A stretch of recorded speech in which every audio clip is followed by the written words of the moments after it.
Cioè, che cosa ha detto Basaglia? Basaglia ha detto: io fra l'ospedale e i malati scelgo i malati, fra l'istituzione e il corpo scelgo il corpo. E questi video che sono poveri, che sono miserabili nella loro, sono ricchissimi in realtà. C'è qualcosa di talmente emozionante quando quel piano sequenza a Opicina per salire ci fa vedere il suo punto di vista nel mondo. Fenomenologicamente noi tocchiamo il suo mondo. È questa cosa qui che voi avete fatto. Cioè il fatto che quel mondo lì era considerato un mondo da rinchiudere, medicalizzare, come stiamo rifacendo adesso. I malati oggi sono allettati, sono medicalizzati. E lì invece c'era una volontà di passare dall'altra parte. E quindi vedere queste cose qui per me è, sì, effettivamente una maniera di liberare. E poi in ognuno di loro, cosa fa Basaglia? Parte dalla singolarità delle persone, non da un modello di malato. Come diceva Andrea, non dal linguaggio cinematografico, ma dal fatto che ognuno possa trovare il suo linguaggio. Célestin Freinet, che è il padre della pedagogia moderna, diceva il tâtonnement, cioè il gattonare, il provare, tentare. Questi sono dei tentativi di ritrovare la voce, di esorcizzare il trauma, di liberarsi da qualcosa, di passare nell'immaginario. Ed è bellissimo che siano così diversi. Così diversi, così... Voilà. L'ultimo è spaghetti western straordinario, macista, tutto quello che volete, ci sono tutti i fantasmi dell'uomo e allo stesso tempo tutti questi soggetti vogliono essere amati, non c'è altro, e lo dicono fin dall'inizio, nient'altro, e vogliono mostrare il loro mondo a noi.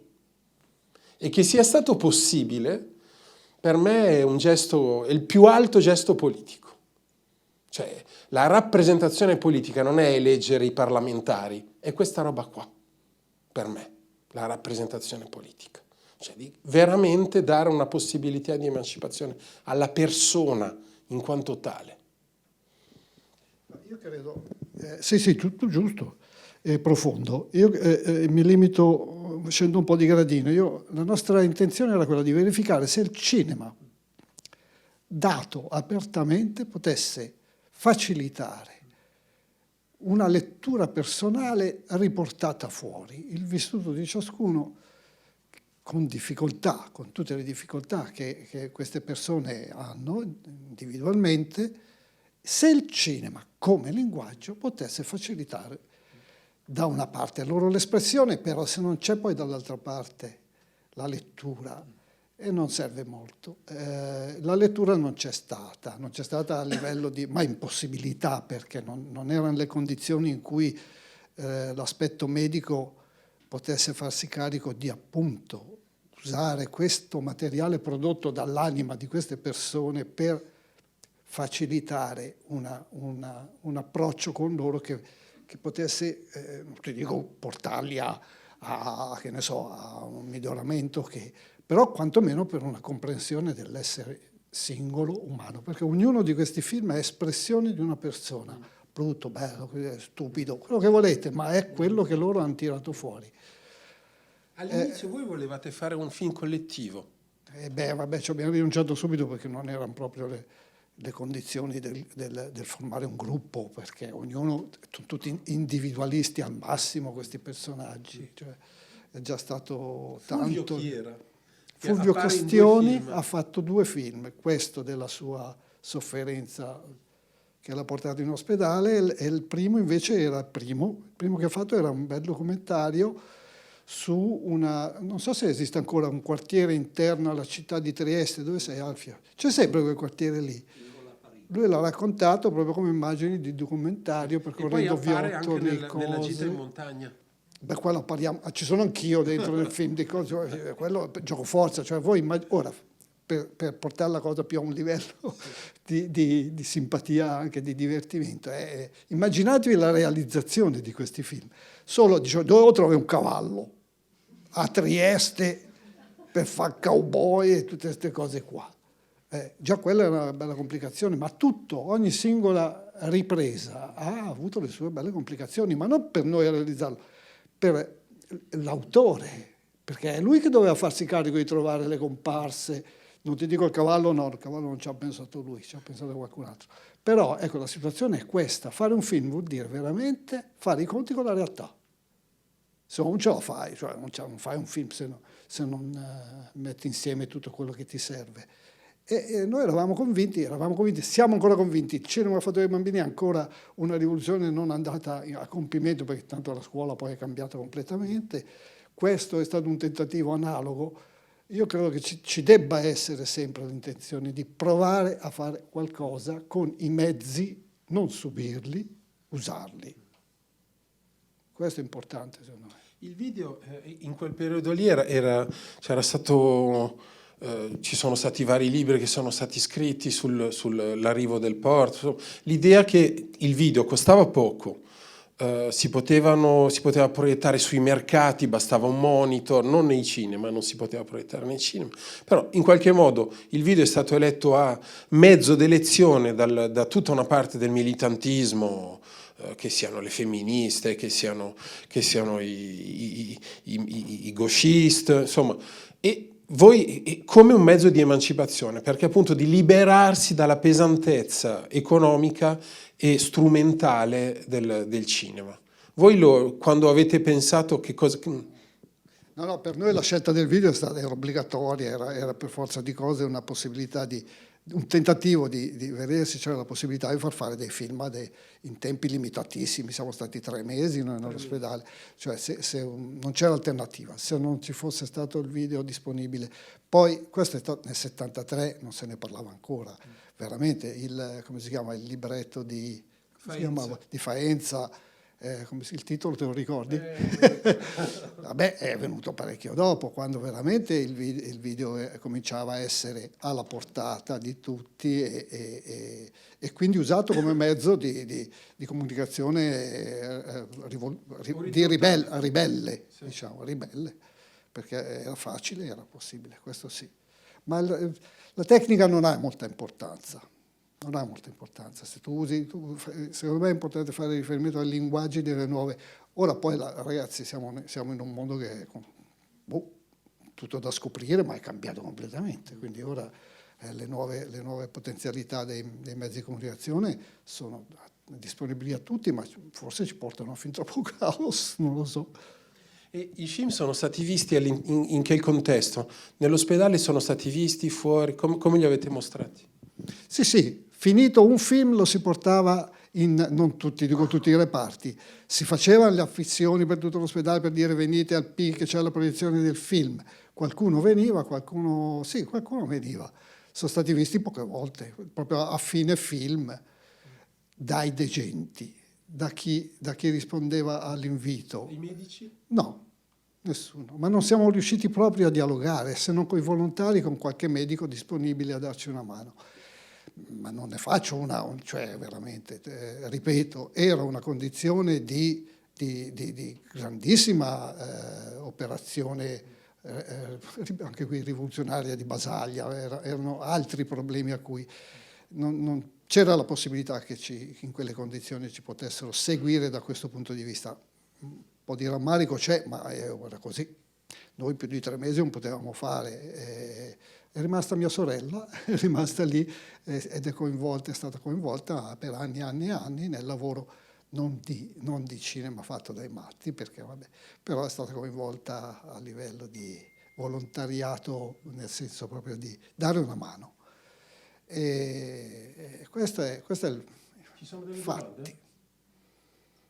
E Ghezzi, per esempio, 20 anni fa, com'è arrivato a te, ai film? Con Ghezzi ci sono stati negli anni sempre scambi fra i film di Monte Olimpino, glielo devo aver mandati io, non mi ricordo neanche, però Ghezzi si è innamorato di uno che non abbiamo visto, che è un film, Il Vecchio si chiama, che l'hai visto, che No, dura è l'unico una ne ho quarantina di visti 8 minuti. su... Allora ti devo dare anche una copia di quello, perché Quello quello, no. lui è impazzito per quel film lì, e lo racconta semplicemente, è quasi un piano sequenza, dura 40 minuti, ci saranno 5 o 6 cambi di inquadratura, di un vecchio solo che rimugina tutta la sua vita, disperato, è lì in casa sua che fa, lucubra la famiglia, storia di famiglia. Dopo una ventina di minuti busta una ragazza e dice: ma io forse sono la tua nipote del figlio del... Questo impazzisce, dice: ah, ma come? Una cosa di questo genere, che poi muoiono tutte e due. Prima lei e poi lui, una cosa drammaticissima.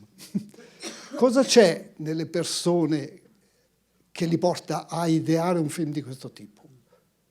È interessante cercare di capirlo. Perché ti racconta una cosa di questo genere? Perché ti racconta un western con quei dialoghi lì che sono formidabili?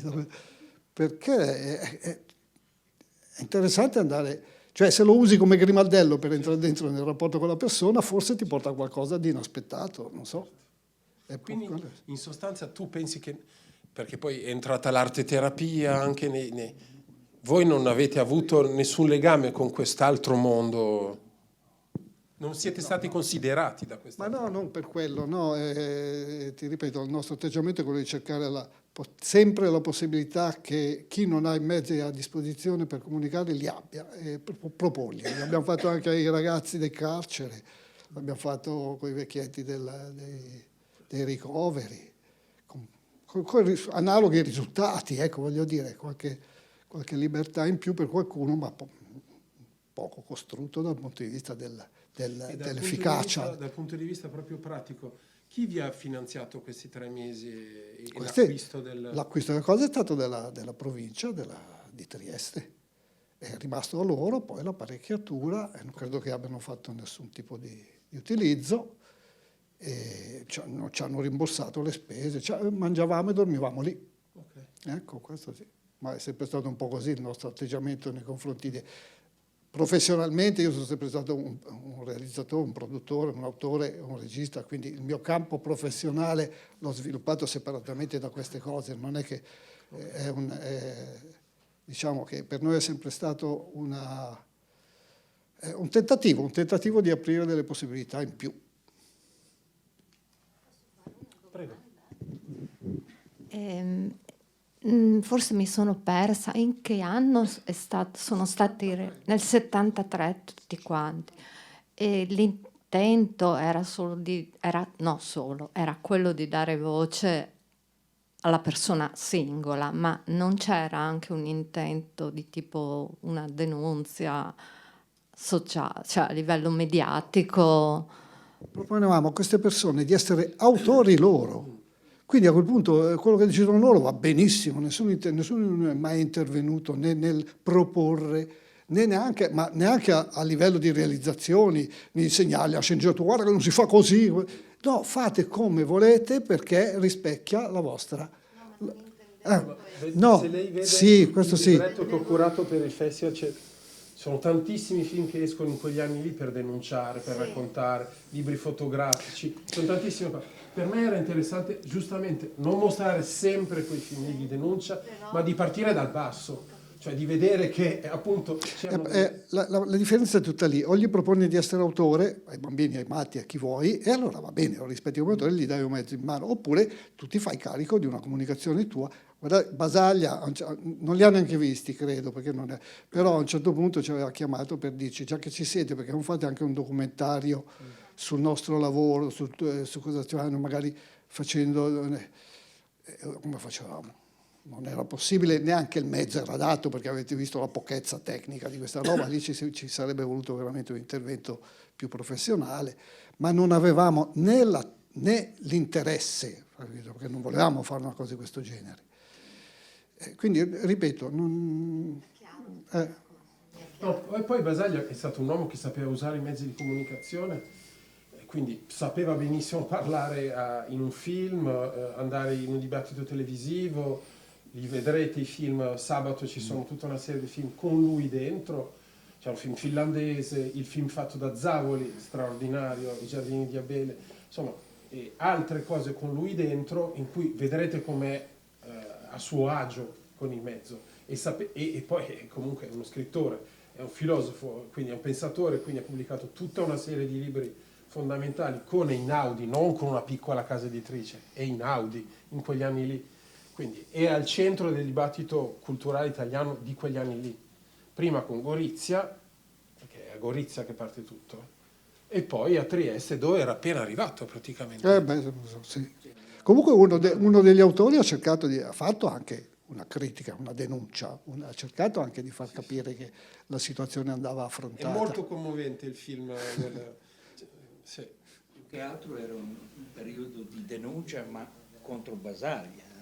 Sì, perché lui è stato messo adesso Basaglia, però Basaglia ha messo 20 anni per riuscire a proporre una legge. Lui ha iniziato nel 58 più o meno.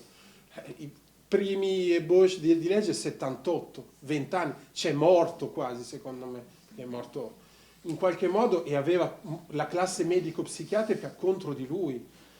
Se poi arriviamo al mondo presente e c'è tutta una scuola psichiatrica, se ci sono degli operatori, Cassano e compagnia, Roma, che dicono che il cervello è un organo come il fegato, come il ginocchio, che va giusto curato come un organo con i farmaci, vi rendete conto della regressione mostruosa a cui oggi noi dobbiamo...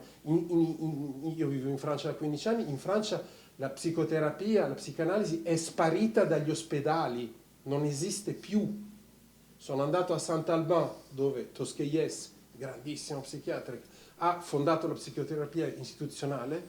Oggi l'ospedale è chiuso e gli utenti sono allettati e Cassano ha parlato addirittura di ritorno all'elettroshock. Cioè, sono persone che hanno anche degli appoggi politici molto importanti, non solo... Quindi non è vinta la battaglia di Basaglia, per niente. Anzi, la si critica, l'Italia non era pronta, tutta una serie di cose che mostrano invece la povertà. Il fatto che lui non era un utopista per me, era un uomo che voleva una cosa concreta. Per chiudere io riporterei un attimo la vostra attenzione però su alcuni aspetti cinematograficamente interessanti, perché in ciascuno di questi film si ritrova un momento in cui c'è veramente un'intenzione autoriale. Per esempio nel primo La mia città c'è lui seduto di spalle sulla scalinata, che è una immagine. Quando gli passa poi di fronte la cosa, fa partire il tirante della... Si vede che prima le ruote sono... Queste sono scelte autoriali, non è mica casuale, mica gli abbiamo detto noi. Nel finale della critica, come si chiamava?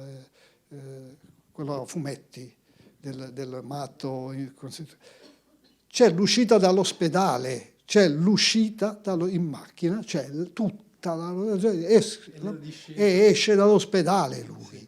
E poi l'autocritica. Il fatto che c'è una riflessività critica sul film, dicendo ho fatto delle immagini naif, perché queste posso fare, e la sua voce in realtà è molto più avanzata di quello che abbiamo visto. Certo.